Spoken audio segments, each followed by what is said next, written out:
Say, you know what? Would somebody take a look at the monitor? Because usually when I do something like this, I ask them to put a light on the floor. I don't think we'll have a problem, but when they put lights above, I have terrible circles under my eyes. But these seem to be coming straight on, so there shouldn't be. Take a look and see if I have. See, let me show you. Look now, can you see the circle? See what I mean? Yeah. So is it okay now when I'm looking this way? Let's have a close-up. Especially after, Oh, that's just perfect. especially after 16 hours in the airplane with no sleep. Ah, Did you sleep? What? Did you sleep? Yeah, I slept a little in the airplane, but you know, not like at home in bed. As a matter of fact, it was the roughest flight I've ever been on. Not rough, this kind of rough, but it was like this all the time. Very, very strange bumps. Very small, but always shaking. And so you kept, you doze off and you'd wake up, you'd doze off and wake up. Gee, the food was really excellent in the plane. I flew Pan Am. Yeah, it really was excellent. Thanks to Dennis King, he arranged for me to come first class. It was really pleasant. They really spoil you. today we've got the rare occasion to meet a man who's been in the entertainment business for 30 years and who's just celebrated his 30th anniversary. And let's have a look first back to the 50s. And I would like to know, can you describe the musical scene of the 50s? Well, in the beginning years of the 50s, I was not working as an artist, arranger, conductor, artist. I was working mostly with the bands or at the NBC studios in New York City as a staff conductor, staff trombonist, arranger. And I was doing shows like This Is Your Hit Parade.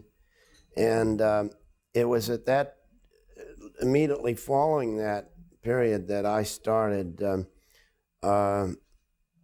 as a conductor on my own with CBS Records. I was, as a matter of fact, the very first time I ever worked as a conductor for CBS Records, I was also working as a trombonist in New York City, as a staff trombonist on the NBC studio staff orchestra, and I was doing freelance work as a trombonist arranger throughout New York City. And I recall the first time I got an assignment to write as Ray Conniff, the conductor. I was sitting in the band in the recording studio, and Mitch Miller was in charge of the session, and it was an artist called Don Cherry. And I knew Mitch Miller, and he came out and said hello to me and asked me. I had just gotten into New York. As a matter of fact, my family was still out on the West Coast, and I came back to New York City to see what was going on because I felt like I wasn't fulfilling all of the work and the creativity that I was capable of. And so I decided to come back to New York City, where I had been quite successful as a trombonist arranger with the bands. So Mitch came out in the studio and said hello to me and asked me what I was doing in New York. And so I moved back here, and he said, well, I said, you know, if you need an arranger for any of your artists, I'm available. And I left my number with him, and he said, like they all say, you know, we'll keep you in mind. And but he did that. But that isn't completely answering your question. You asked me what the music was like. Well, there were artists around that were very popular, like Johnny Ray. Frankie Lane was one of the very popular artists at that time, that era. Elvis Presley. And it was a very exciting period of the recording business. And one of the things that I found very exciting about it, and as a matter of fact, I've gone back to this kind of recording, and that is that we did everything live in the session at the time, and which I think is an art that has become rather lost with the overdubbing technique, you know, where you come in and you make the rhythm tracks, and then the brass come in and play to the rhythm tracks. They put earphones on and add their part playing to what they hear on the earphones, and then the strings come in and put their part on, listening on earphones and voices, and then finally the soloist puts his part on and sings his solo. There's something that doesn't happen on the record that used to happen in those days when you would have, well, like in my case, I had 8 singers in those days and 18 musicians, which is 26 people in the studio, 27 with me conducting. And there was a spontaneity and an excitement that happened on the recording that doesn't happen with the other technique. Trumpet players don't play the same, and singers don't sing the same when they're listening to earphones as they do when they have the rest of the people surrounding them in the studio and they hear what they're doing, and the whole thing becomes one performance. And so that was a great era to live through, and even the artists of those days were recording in the same manner. And so I find it a very, it has been a very wonderful era to pass through. But it's been an era where where rock and roll was popular. And that was exactly the time when the Conniff sound was born. Weren't you running against all tides?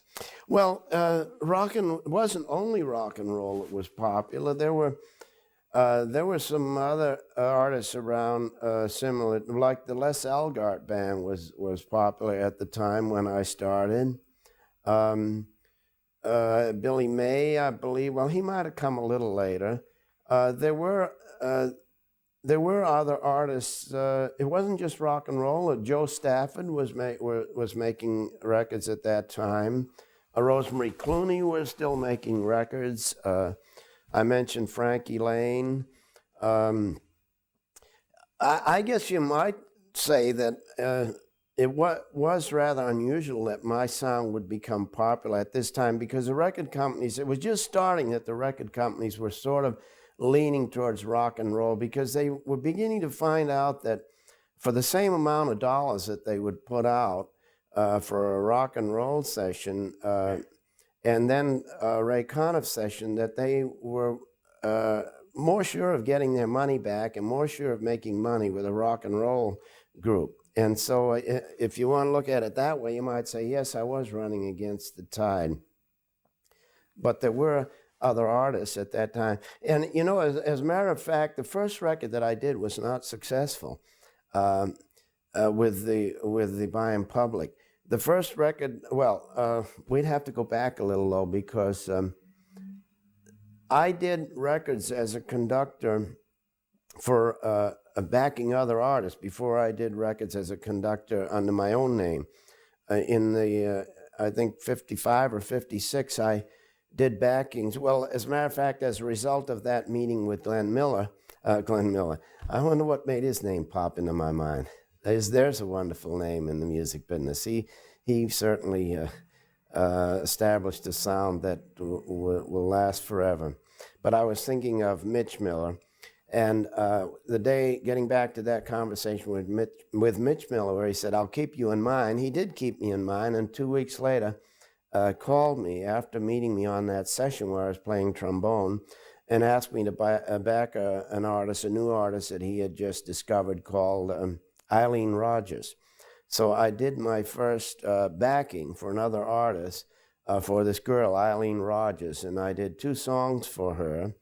And he was very pleased with the way I handled myself as a conductor arranger on the sessions, and asked me to do backings for Johnny Ray following that. And that was when we came up with the big hit for Johnny Ray of Just Walking in the Rain. And later, Guy Mitchell, I did a backing for him on, many things, but the one you might remember would be Singing the Blues. And then a little later, a year or so later, after I had started, as a matter of fact, recording under my own name with my own group, I did the early Johnny Mathis hits like Chances Are It's Not For Me To Say and Wonderful, Wonderful. But let's see, I got a little off here. Would you refresh my memory on the question? That's one of the things that's hard when you get to be your 30th anniversary. You start forgetting things. Well, I'd be interested in knowing whether there were any obstacles or difficulties Yes, to realize your ideas. Well, I started to explain. Yes, thank you. I started to explain that the first record I did was not successful with the public.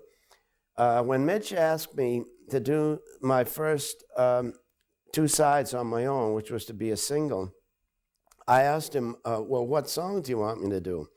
He said, I want you to pick the songs, because we had a real good rapport.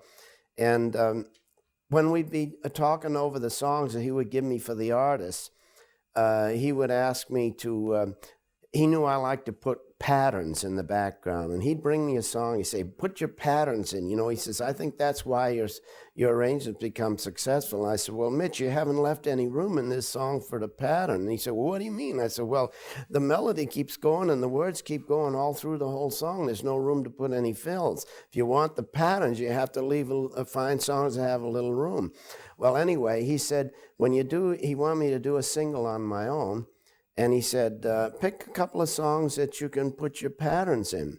So I did some research, and I dug out charts for the past 50 years and to find out what songs had been the biggest hits. And I came up with the two songs for the first single would be Begin the Begin and Stardust. These were the most songs that had been recorded the most, that had sold the most records, sold the most sheet music, been most played on radio. And so I did this single on Begin the Begin and Stardust. Well, the Begin the Begin had a very unusual arrangement for those times. And I used the group that we spoke about, the 8 singers, and which I had started using in my backings with other artists. The first time I used the singers, by the way, as instruments was in a record, one of the early backings I did for Don Cherry called Band of Gold. So Mitch wanted me to use, that's how he got this idea for me to do this single. He wanted me to do the sound of the voices used as instruments. So I used in Begin the Begin, I started it out, I got an idea I always felt rhythm should be very prominent in popular music, because everything that we do in life is associated with rhythm, like our heartbeats and our daily life is a rhythm. The sun comes up in the morning and goes down at night. The ocean, the tides go in and out. Everything in life is a rhythm, a pulsation. And I felt that rhythm and pulsation should be very important in music. So I started the arrangement out with 6 guitars and bass, drums, and piano and percussion as a rhythm. And they played a pattern. And then I brought the voices and instruments in on top of that on the introduction with a figure that went bow, bow, bow, and that rhythm would continue. And then I introduced the melody, ba-da-da-da-da, ba-da-da, bow, bow, bow. Well, this pattern kept through the whole arrangement.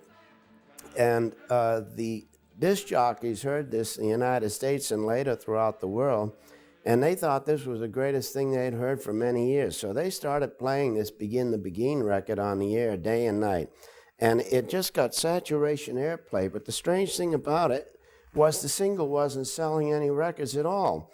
It was selling a few, but nothing like it should have been selling in comparison to the airplay. So the fellows in charge of sales at CBS Records couldn't figure out what was wrong with this formula. So it was a fellow by the name of Hal Cook, who was head of said, okay, now you can go buy the album. It finally sunk in that the people had heard it enough that they went in, they started buying it, and then the album did sell, and then all the albums following that were big sellers. What are the ingredients of the new sound, and what made you invent the Conniff sound? Does it come overnight? Or how does one create a new sound? The new sound of the 60s, the old sound of the 60s, the old new sound of the 60s.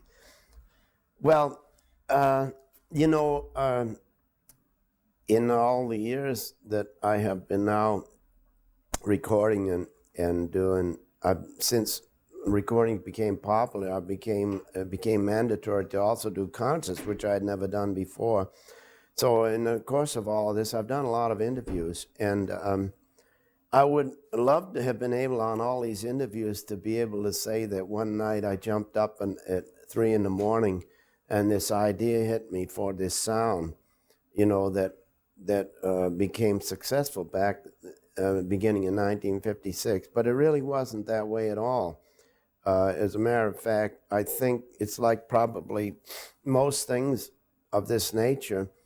I guess you pick up little things here and there over many, many years that sort of all finally come together at one time. And I would say it wasn't until probably 10 or 20, 15 years after doing many, many interviews, people asking me how I came upon, you know, the sound that, and I assume what you're saying when you ask about the sound, you're thinking mostly probably of the original sound of the voices used as instruments, mixed right in with the brass and saxophones. You know, I saw the Glenn Miller story. I was in the Glenn Miller story, by the way. If you looked real quick, you might see me in that film. And in those days, it were very hard times for me. And in hard times, musicians out in California do what we call sideline work for movies. The sideline musicians never play a note. They're just on camera. And I was on camera in the Glenn Miller story. And Jimmy Stewart was Glenn Miller, of course, in the story, and the trumpet player stood up and played a solo, and when he sat down, he still had his horn up to his mouth, which no one ever does. You know, when you're through playing, you take the horn away, and when he came down, he hit the chair, and we all stopped playing. And what happened? And I looked back, and that's where my big reaction comes, and I looked over my shoulder like that with him, you know, horror on my face. So if you look real close, you might see that my first acting days. But anyway, Joey cut his lip is what happened. So what are we going to do? Oh, what are we going to do? The whole book is built around Joey and the trumpet solo. So they decided to give it to Glenn decided to give it to the clarinet player, and he's going to play lead. So the new sound was discovered for the Glenn Miller sound of the clarinet lead and the saxophones, which wasn't the way it happened at all. But it was like that with me. I think, as I say, about 10 or 15 years after I had been doing interviews, it dawned on me that probably what caused me to start using that sound of the singers working and using syllables with instruments was that in the days when I used to work in the bands like Artie Shaw, Bob Crosby, and Harry James, and these different road bands, we would ride many hours in the bus, and from, you know, doing one night as 200, 300, 400, 500 miles a night. And while we were riding, we all used to collect records of the other bands. And while we're riding along, one of the guys would start singing, or let's say Benny Goodman's arrangement of King Porter's Stomp. And we'd sing, then the rest of the guys in the bus would all join in. We'd sing the arrangement through, note for note, you know, trumpet solos, saxophone solos, everything. And using just so we didn't decide, well, we're going to use ba here and da there or do here, and we just did it. You know, it was just a natural thing to sing certain syllables because that's the way we were. And so I think I went, well, like all arrangers, the first time I ever used voices as instruments was on the Don Cherry arrangement, The Band of Gold, where I backed this artist, Don Cherry. And I thought, gee, I wonder what that would sound like to, you know, mix singers in on a record with instruments. So I wrote the arrangement, and for an introduction, it had, I used my regular band sound of rhythm section, and I think I had 6 brass and 5 reeds like I've been using today. And I started off, and I doubled 6 men singers in with the instruments on the introduction. It went ba ba ba ba ba ba ba ba ba ba ba ba ba ba ba ba ba ba ba ba, and then the solo come in, the singer. And so Mitch Miller heard this sound mixing in with these voices and instruments and came running out of the booth. And he says, Ray, this is a great sound. And that's when he got the idea for me to do that first single, Begin the Begin and Stardust, using the sound of voices and instruments. So that, I guess, it was just, and also I always believed, as I mentioned before in interviews, that rhythm should be very predominant in music. And of course, I picked up a lot of devices working with all the so-called name bands in the swing band era. So it was really a combination of all of these things, accumulation of knowledge over many years that really brought about the sound, which came out in the first record, Begin the Begin and Stardust, and the first album of Wonderful. Anyway, after a series of LPs, albums like Wonderful, Marvelous, Soulful Noise, and so on, the sound was instrumental, and you used human voices to dub the instruments. But suddenly there was a change. You released, CBS released an album by the Ray Conniff Singers. What made you invent them?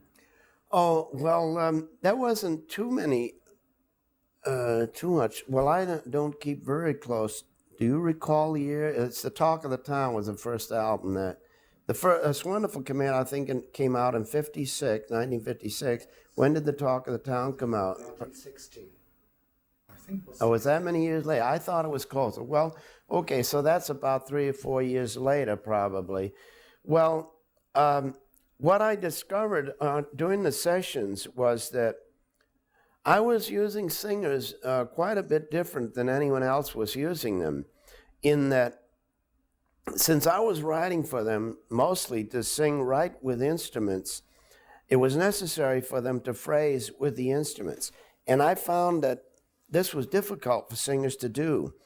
They were not used to hitting notes right on the nose, for one thing. Like if a trumpet player puts a valve down, blows that note comes out ba right on the nose. It doesn't come out ba. They had a habit when they would sing, they'd come up under the note. And so I'd have to work on them. So you can't do that. You got to hit it right on the nose. And also, they didn't know how to swing. Swing was a thing that happened, and it was a term that came up during the Benny Goodman era. It was really invented. And the only musicians that knew how to swing and play swing or sing it were musicians themselves, like the guys riding along in the bus with me. So the singers didn't know how to swing. It was a technique, an approach to the rhythms that was just not. You couldn't teach it. You had to go on the road for 10 years and play in a band to be able to do it. So with the first group that I had on a record, I had an awful time getting them to swing because they had to swing to fit with the trumpets and trombones and saxophones. So that was one of my early problems. When I first got the idea of using voices as instruments, I decided they'd have to be very strong voices because, a trumpet or a trombone or a saxophone is much stronger than a human voice.